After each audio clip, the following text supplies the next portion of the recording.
What's up, guys? It's your boy Zowoki back with another of the Chris Watts videos, and with Deceptive Detective analyzing Chris Watts and trying to find some answers towards his secret deception that he's trying to show us over here when it actually could be over here with the actual person that was involved, because there is still no way that this man did this himself.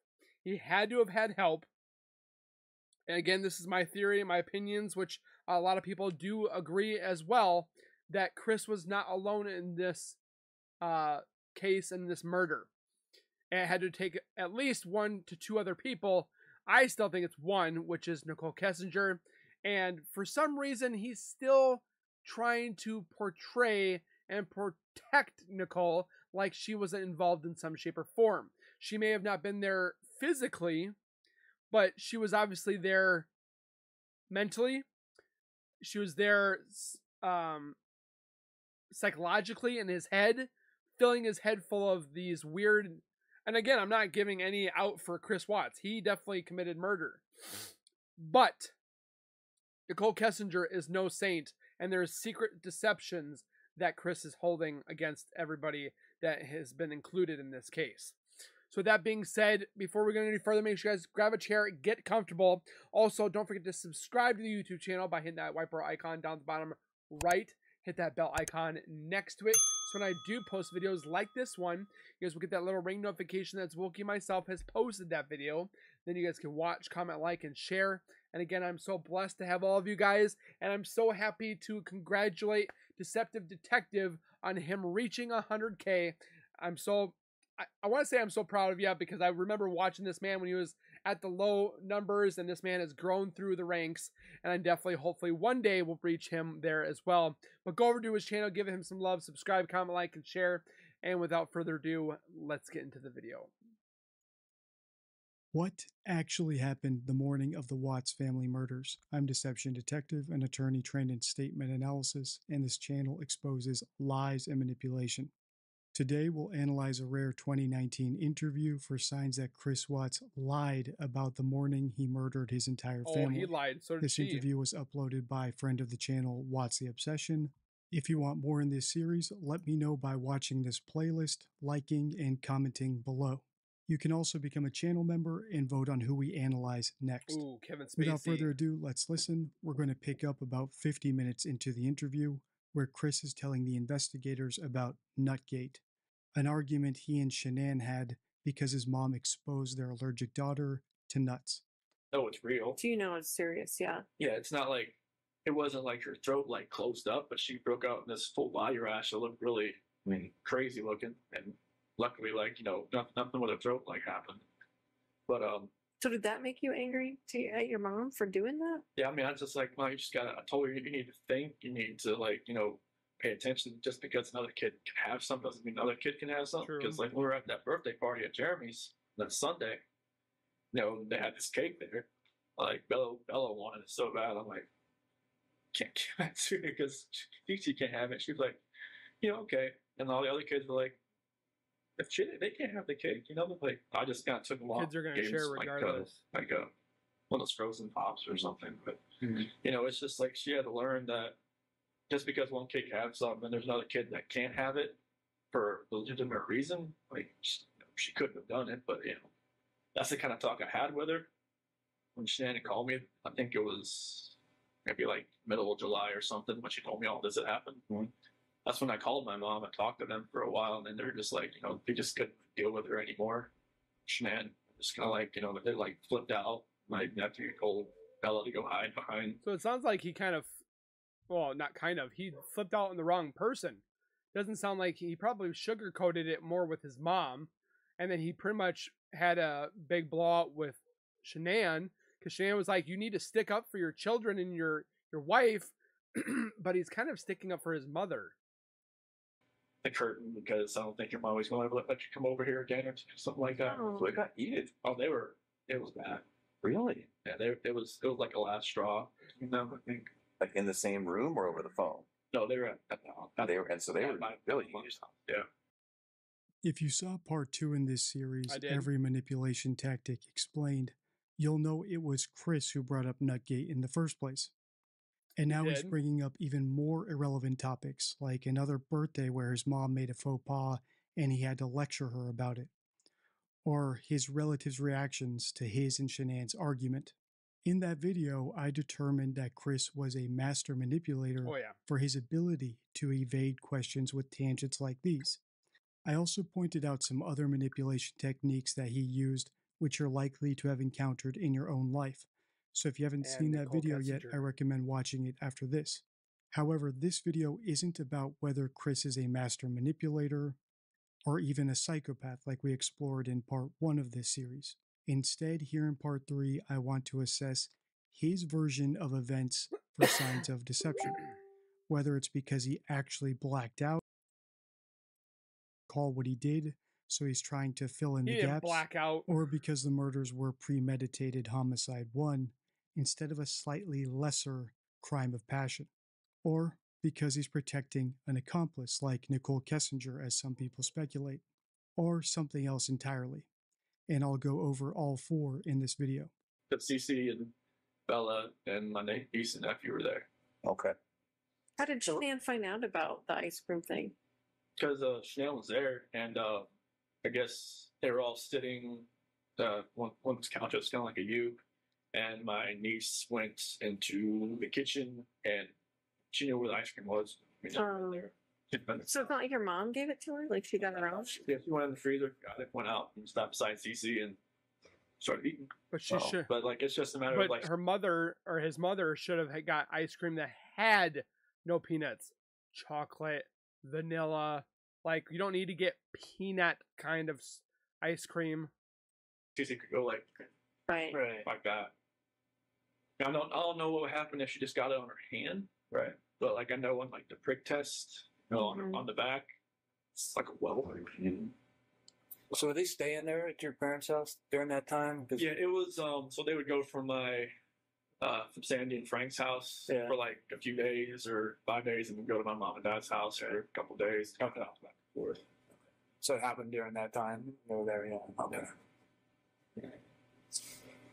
And so there were so many things that happened, weren't there? They just were little tiny ingredients to this Yeah. recipe. Yeah, nothing like Nuts, Chris. I mean, it's just so many things just didn't go your way. everything was like somebody was stirring a pot, and it was just That's exactly what it looked like. But he didn't stop anything to deter it. He just kind of sat back and was like, "Hey, don't do that. Don't do that." And just kind of watched it and let it stir some more. Like he didn't get in the middle of like, "Enough is enough. Stop it. Knock it off." Like he didn't assert himself as the dominant person because he was the more submissive follower than the leader. But could have things been changed if he would actually stepped up and been a man about it? So then, I know I keep bringing it up.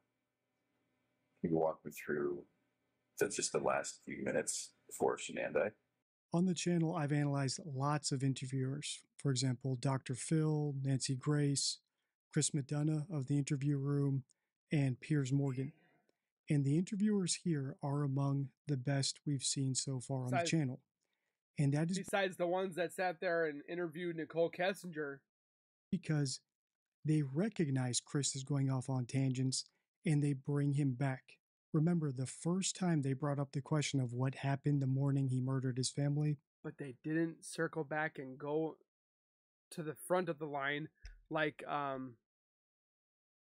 they did with, or like what they did with Chris. They should have done that with Nichol because she kept throwing them off. was around the 40-minute mark of this interview. We are now 51 minutes in. In other words, Chris has been going on tangents and evading discussing the issue at hand for about 11 minutes, which is a testament to his ability to manipulate, to evade questions and dodge them and distract his interviewers. But these interviewers let him go off on a tangent and then they bring him back to the topic at hand. And if you want to see an example of an interviewer who gets totally fooled by this technique, I'll put that at the end of this video. Okay. For now, what we can deduce from this is that Chris is very sensitive about the morning of the murders, which makes sense. Now we need to determine, is he filibustering and trying not to talk about it because he's embarrassed about it, or because it was premeditated, There's or somebody because he else. had an accomplice. I know I keep bringing it up. Can you walk me through just the last few minutes before Shanann died? It was pretty much just like I had gotten dressed for work, and then like we started talking. Did she come to you? No, I was just right there in bed. Oh, okay. Yeah. So I was just like, I got my blue shirt on, I'm not jeans and everything. Ready to go. I was ready to go, and Was she asleep, or did you have to wake her up to finish your conversation? Or I wake her up because like she got home like 2:00, so she pretty much out of bed. But I never knew like if her plane got delayed. Someone always told me like she just like sat around with Nicole, just like talked for a while and came home or something. I'm not sure if that was It was delayed. yeah. Why does it But, matter? Yeah, when she came home and everything, but yeah, like I woke her up to talk to her. Oh, okay. Yeah. And is that because it was just eating at your Yeah, brain? and like I knew like something like something felt right with me. So I know like she knew. I just knew she knew. Well, yeah, because you bought dinner I just felt like maybe at like Lazy Dog maybe the kids weren't going to be there when I got home that day. and didn't hide it. Oh, interesting. Now, I don't mean to offend, but I have to ask: is that really the truth? Okay. I really felt like they weren't going to be there when I got home that day. Oh, Can you And like believe she so- would him? take them somewhere? Probably No, not. I just felt like either maybe I wouldn't go home, maybe they weren't going to be there, or I wouldn't be allowed in. Type thing.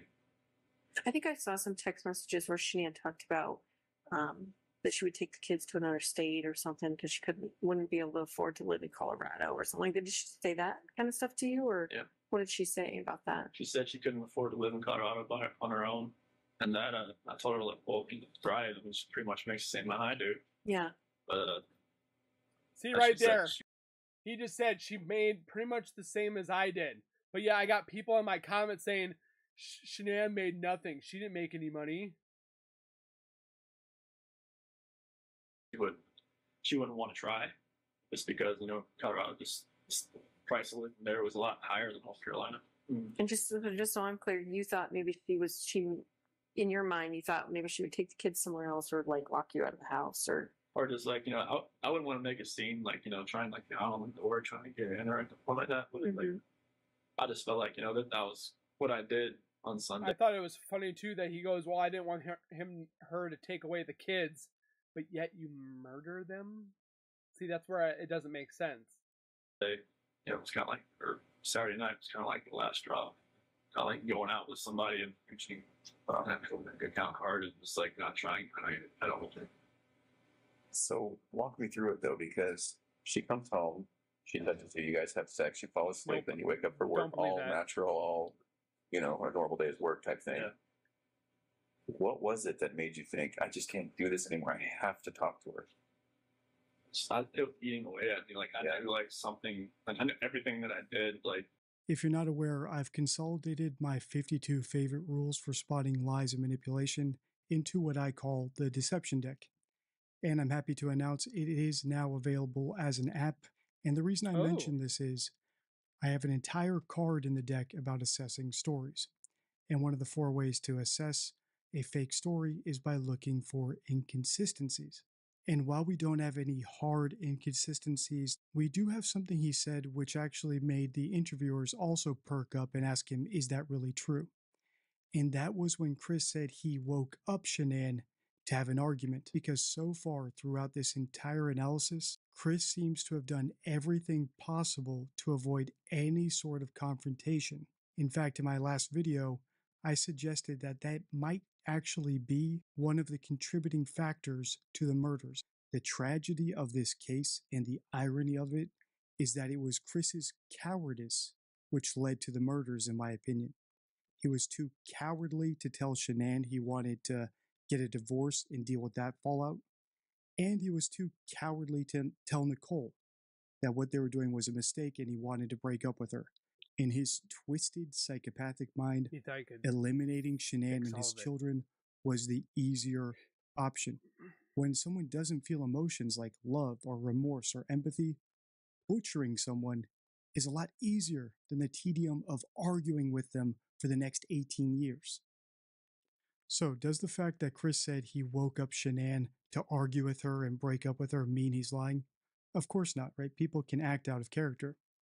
But it is something we should make note of as possibly false, just because it doesn't match up with anything else we've seen of him so far.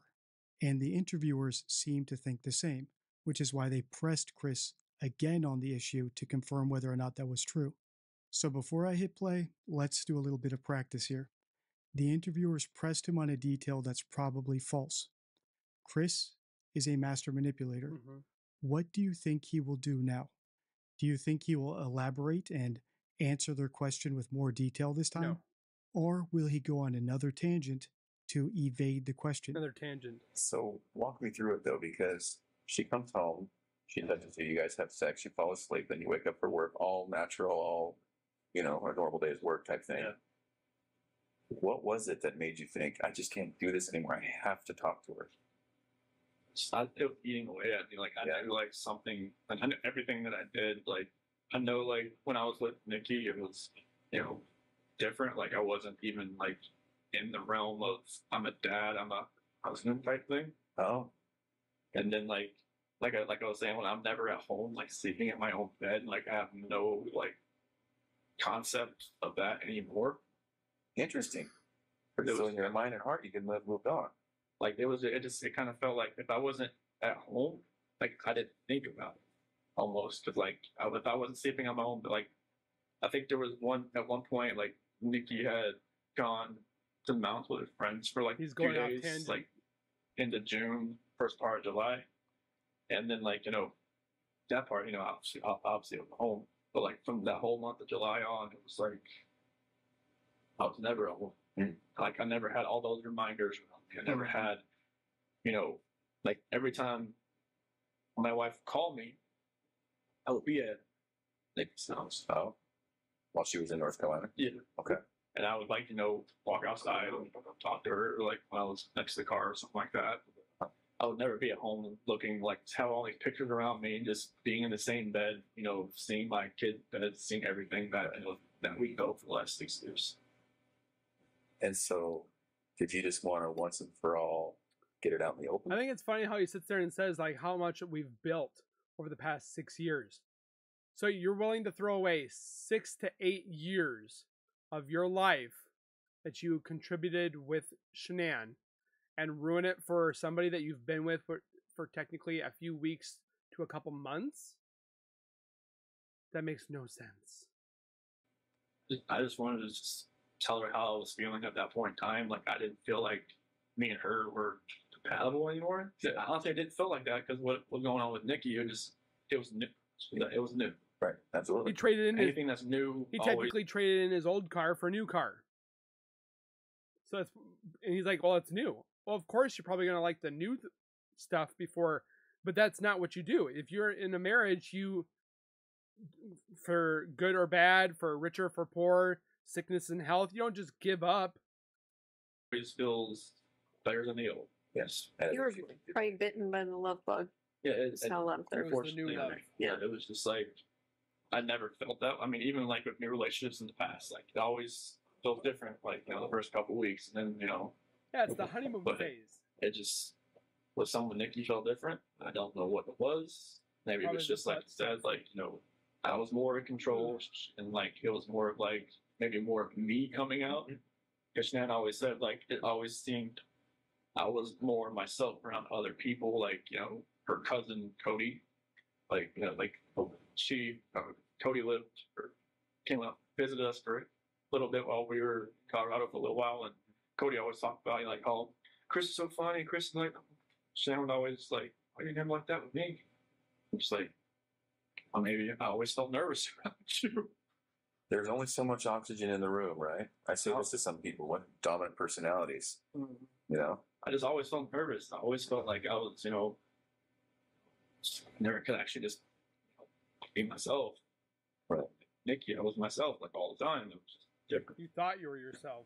Well, and it seems as though, and again, hard to talk about, and you tell me if I'm wrong, but it also When I hit play, the first words out of Coder's mouth were walk me through it.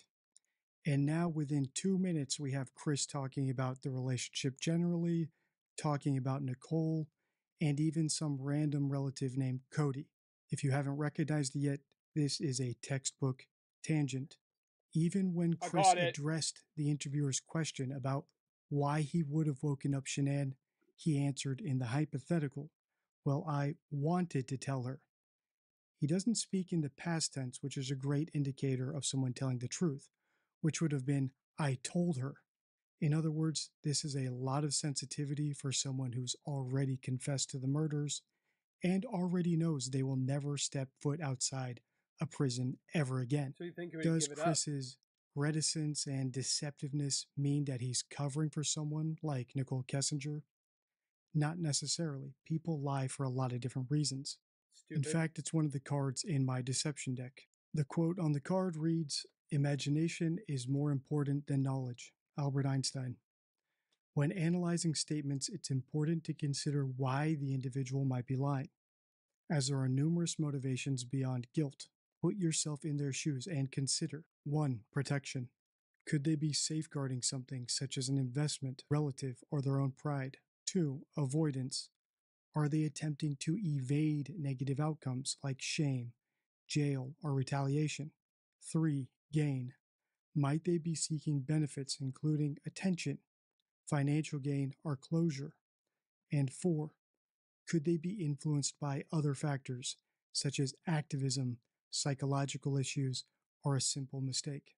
All the reasons I gave at the intro to this video fit into this framework. He could be lying because he sincerely blacked out and something was guiding his hands, and he's making up parts to be cooperative Nicole. with the police.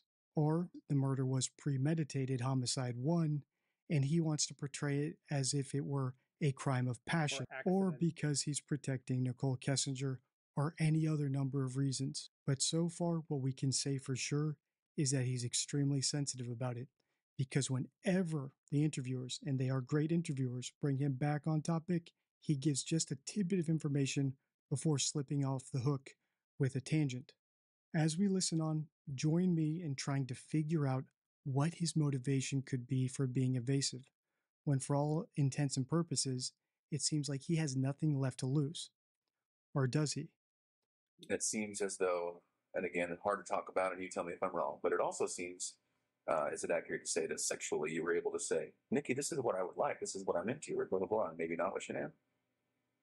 No, Nikki just wanted, she wanted what she wanted. She wanted to do it pretty much all the time. I was like, okay, that's fine with me. Okay. With Shanann, it was like, I'm like, hey,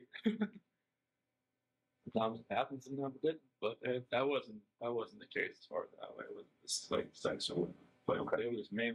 I was just more myself. Just not think about what I was going to say or plan what I was going to say or not, say something stupid or something. Right. A little bit of freedom. Can I ask you something about that morning that you had sex with Shanann? Did you feel at all like maybe you were kind of cheating on Nikki by doing that? I felt strange. I felt like, the first time I was with Nikki, I felt weird. First time, Sure. And then the last time I was with Shanann, I felt totally strange. I was like, I didn't know who I was. I didn't know who I had become. He didn't do it. Felt like I become people I see on TV, and that did not feel right with me. Like I didn't know what had happened to me. So Nikki even asked me, like, have you done this before? Have you go straight away? I'm like, I've never even thought about it. It's like, what's different? It's like, guess it's just you that's different because I just never actually like I've seen girls smile at me before, never done anything about it. But her, it was just like she had a leash on me and she tugged me away. As soon as she walked, I'm like, the heck hell is going on? So, Well, and Tammy brings up a very good point.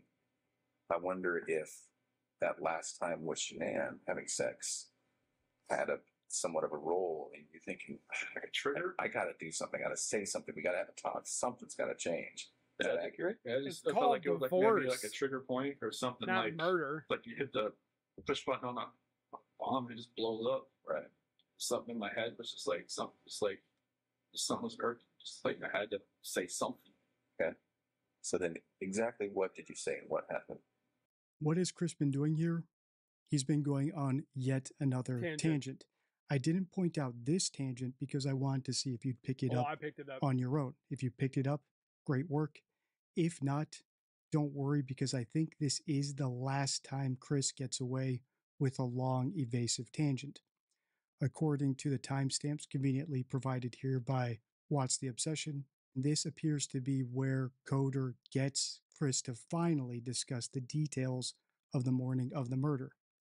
For example, you can see the next few timestamps are about the details of that morning, where Bella walks into the bedroom, or how he put the family into the truck. So what I will be doing and what you should be doing as we listen to Chris's response here is understanding that even a psychopath like Chris does not want to lie. And once the investigators take away the easy stuff that Doesn't allows him wanna to lie. evade answering questions, he has fewer options to. Okay. So then, exactly what did you say and what happened? So when I woke her up, and it's like, hey, we just gotta talk. Okay. And just like I told her, I don't feel compatible. I don't feel like this is gonna work. I just, I don't want to. Like, can we cancel the trip to Aspen? Because she had booked a trip that week Oh, to go to some like mystery 4-star luxury hotel or something. just the two of you or the whole family? Just me and her. Okay. And she had Amanda there and watched the kids that weekend or something. Okay. And I was just like, can we cancel that? Can we like do something? Like, from what I remember, I even said, can we move to Brighton just to get away from like this house? Oh, But like, I'm not sure if that was like in the beginning or the end of part of the conversation or whatnot. That conversation was so many different ways. Like they'd gone from like staying together to not staying together to just like all of the Murder. above. okay. Like So this is half an hour, what? Definitely not more than that. I think. Okay. I don't think. see, I Are can't. you crying? Is he crying? She ain't crying. Or it's like, she's got mascara. She didn't wash her face when she got home. She had makeup on still, so mascara was running all over her and stuff like that. Yeah, it was nothing about that conversation. I just wish I could take all of it back. Just the whole thing back, everything. But So then when did it turn? as far as that conversation, just at the end when I was telling her like I told her I didn't love her anymore. That's when it happened. What happened? She told me to get off her, and then I put my hand on it. Did you say she said something like you were hurting the baby or something? That was before that, because like when I was straddling her, it was kind of like around her waist type deal. In this brief segment, we have an entire royal flush of deception deck cards we could apply to what Chris said, from weakening modifiers to minimizing adverbs to a question with a question, discrepancy verbs. I won't go through all of those here because I've gone through all of them in different videos. What I'll point out here are the two that most apply to Chris, and once I point these things out, it's almost impossible not to hear them. And just remember, if we spot that someone is using something from the deception deck that suggests they might be lying, that still doesn't tell us that they are lying for a particular reason. So it's still too early to say, hey, he's lying because he's covering for someone, or because the murder was premeditated, I think or he's for some other covering, reason. but So the first one I'll point out is something that appears constantly in the comments of my Nichol Kessinger, Chris Watts videos, and Guilty of Crime did a great post about this over in the DD forum. And that is the word like. I get constantly asked, why do they say like? Are they Valley girls over in Colorado? And if you listen closely, Chris isn't necessarily saying like, he's saying just like. For example, he said, I woke her up and I was just like, we gotta talk. He says the word just as much as he says the word like. And just, as I've pointed out in a previous Chris Watts video, is a minimizing adverb. So you'll typically see a liar use the word just to downplay something Make it sound incriminating that they less. did to make it sound less severe than it was. When he says, I was just like, we gotta talk, it could be that he was shouting something much more aggressive at, listen, I gotta tell you something before I strangle you, which is very likely closer to what actually happened. The second one is, I think. Liars sometimes use uncertainty expressions like I suppose and I think to soften a lie, a tactic known as hedging.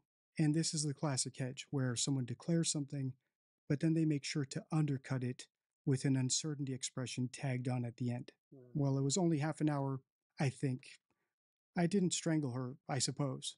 When someone uses an uncertainty expression to hedge their statement, it means that you can't take what they said as fact. You have to dig deeper.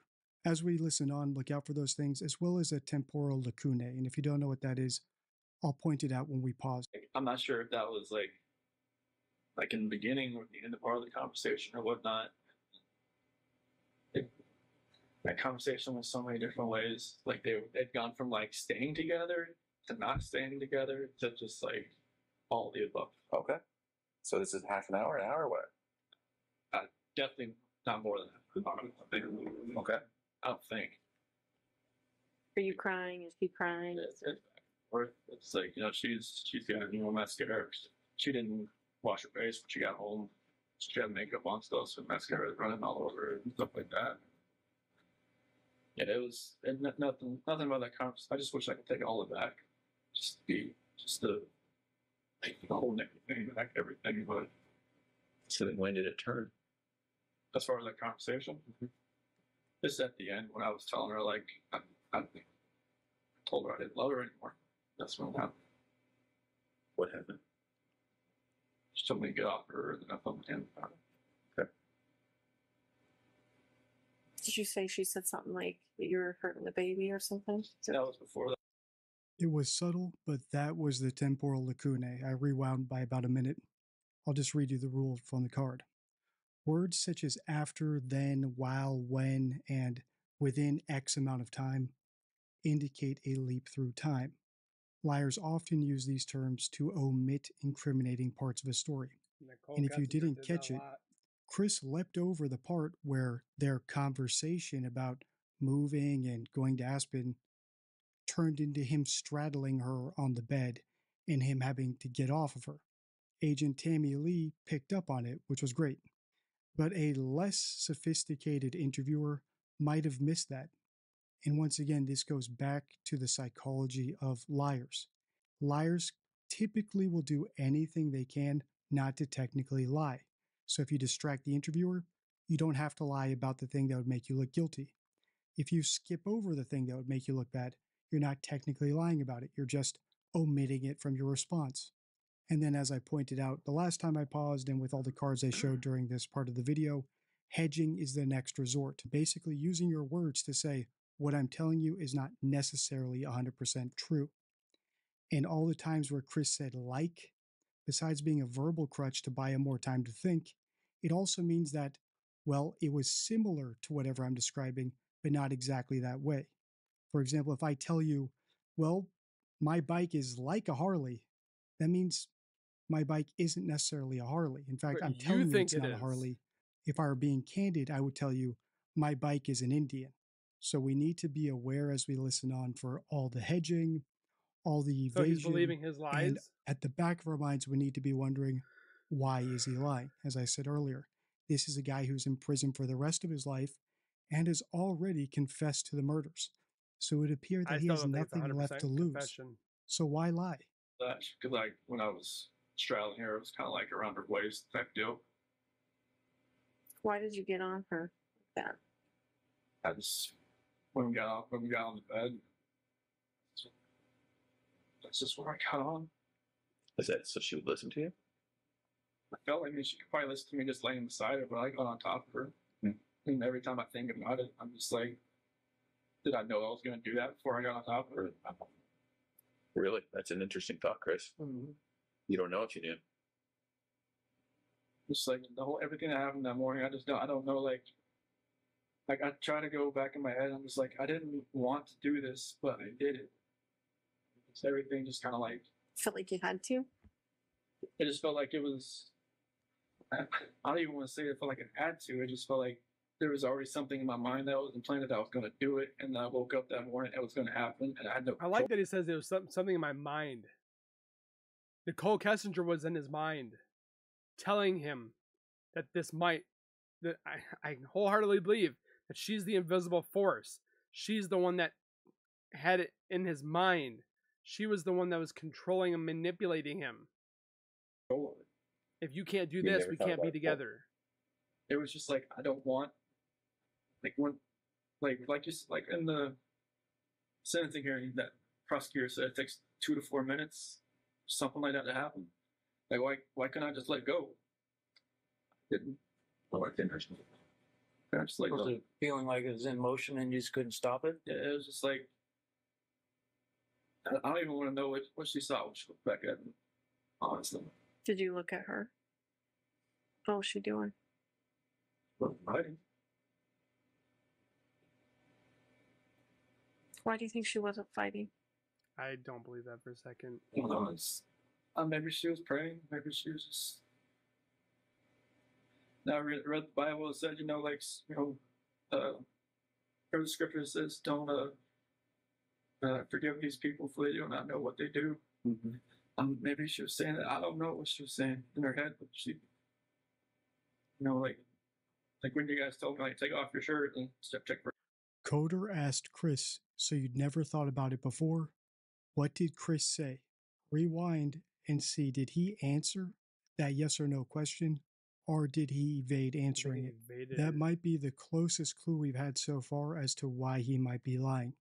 It's a lot better to be thought of as someone who snapped and couldn't control themselves than someone who sat there for a while and thought and planned the murder of their entire family. He said he thought about it. The next segment of this interview gets into some heavy material. Timestamp 107 discusses his daughter Bella walking into the room. Earlier I mentioned I had a video about an interviewer actually getting distracted by a tangent, and that's on your screen now. If you want to continue the series, please let me know by giving my DDX Chris Watts Nichol Kessinger playlist a watch and by liking and commenting on this video. If you're already a channel member, please vote on this week's member poll. It's a dead heat between Kevin Spacey and Alec Baldwin. Until next time, stay true. So with that being said, guys, go over to his channel and become a member if you guys want to help him on his decision of which one to go forward next. This one definitely opened up my eyes out quite a bit. I definitely enjoyed it. Definitely leave your comments down below. It's opening up my mind more towards that. He keeps saying this invisible force or this entity that had control over him and he couldn't get his hands up. It's Nichol. I don't know if it's physically Nichol, but Nichol is the one like, do it, do it, do it. You better do it or we can't be together. She filled his head full of this stuff. He couldn't control himself because he was so much in love with her. His sweet empanada and butt stuff girlfriend, gross. He was hooked. He was addicted. And you're willing to do anything and everything when you're addicted to something. I'm just saying, it's code word, like he's lying, but he's showing that there's something involved or someone involved in his lies. This dark entity. I mean, it's him, but it's somebody else. Am I onto something or am I going crazy? I don't know. Let me know down in the comments what you guys think. Please hit the like button for the obvious reasons that hopefully one day we'll see somewhat of a 100% conviction because we got Chris, but I don't feel like we're done. We have somebody else over here, Nichol Kessinger. She's innocent until proven guilty, but I'm hoping I hope they give it a chance to find out if she is innocent or guilty. And that's when I guarantee this case will go quiet if we find out exactly what happened with Nichol Kessinger. But they never asked. So again, please take care, be safe, and as always, keep nerding on, and we'll see you guys in the next video.